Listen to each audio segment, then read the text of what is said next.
Hello and welcome everyone to the Spirit Smith and Messages Shared. I'm Carrie Smith Blacker, and tonight I invite you to join myself along with a young spirit who goes by the name of Georgette. I wasn't sure who I would have join me on tonight's show, so I decided just to open up my meditation and ask Spirit to step forward who wanted to share their story and their messages. Immediately, Georgette stepped up. For a whole day before our conversation, all I could see was the color pink. Pink clouds, pink flowers, pink teddy bears. And then suddenly I met Georgette, whose favorite color is pink. Georgette kept sending me the letters ZZ for the past few days.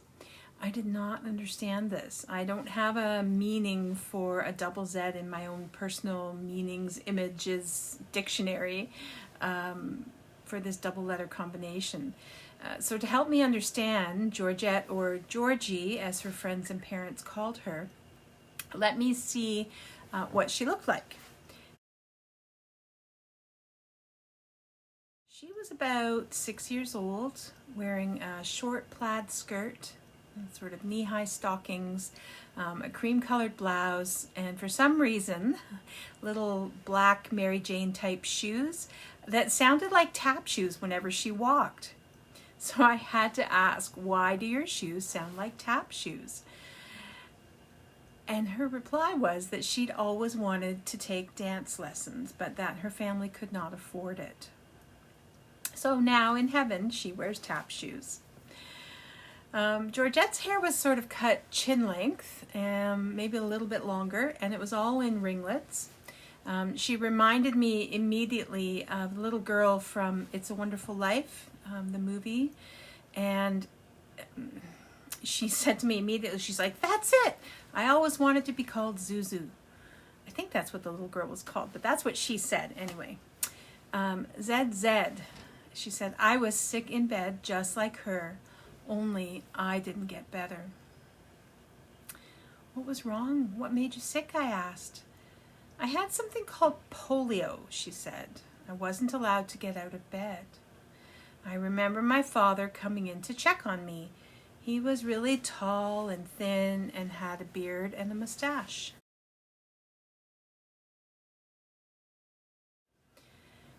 "He was there when I had to go to the hospital," she told me. "I was happy as he told me how much he loved me." "What was your family like?" I asked. "Did you have brothers and sisters?" "Yes," Georgie replied to me. She said I had 6 brothers, including Freddie, and 2 sisters. My sisters were older than me, she had to tell me. I had to ask, who was Freddie? "He was my baby brother who went to heaven before me."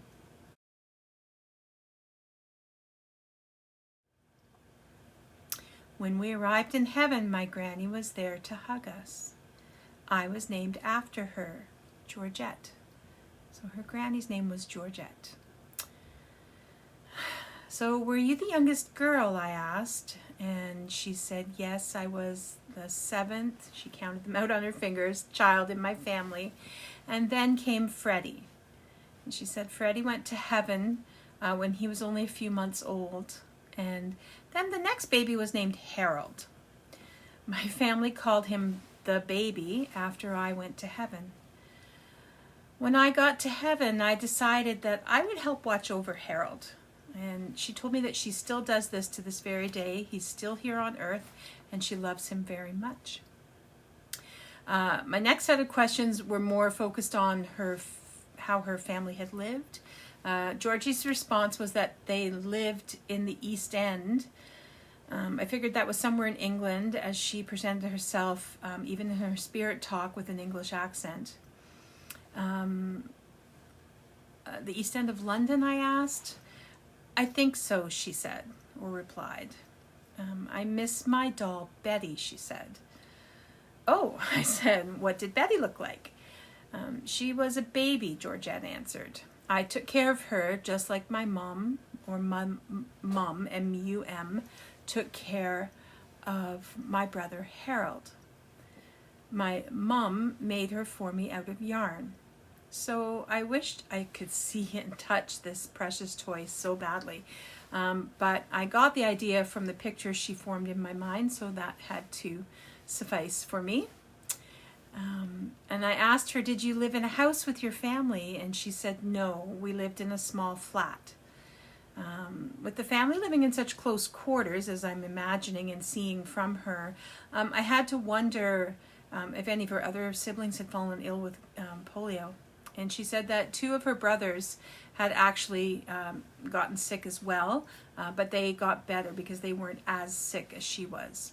And her parents and all of her brothers and sisters are now in heaven with her, except for Harold. She goes, we miss him, but he will be with you, as in us, here on earth for a little while longer yet. I asked Georgette if she had any messages that she'd like to share with the world, and she replied yes. When I came to heaven, all my family missed me, and I missed them. And she said, your family is all you really have. Love them. So that was her message, love. It's actually a recurring message in almost all of my conversations with Spirit and those who choose to be guests on my show. So I would like to thank Georgette for sharing that beautiful message with us and for being my guest here tonight on the show. I would also like to thank you for joining myself and Georgette here on the Spirit Smith, the messages shared tonight. Please don't forget to like and share our channel. It helps us continue to be able to send you these wonderful stories. Peace and happiness, everyone.